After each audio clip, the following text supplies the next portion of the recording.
Maayong buntag mga choy. Naon punta sa part 2 sa money challenge natin.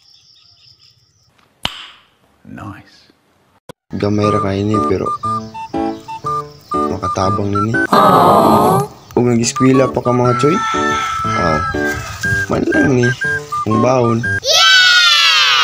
Dire dapitan na akong tago mga choy kay ang sa part 1 mga choy nakita naman. Mao-ordening sa part 1 mga choy. Dapit sa Tarong Dos. Ug kapamilyar mo aning lugar mga choy. Tuan na ninyo. Ibasi maunan pa mo. Wow. Sa dira dapitan mga choy. Ano mga choy ay.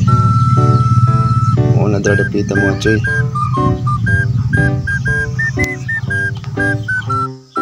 Palihog na lang ko i-comment mga choy kung sino yung makakuha. Di na makuha o ibali na po na to.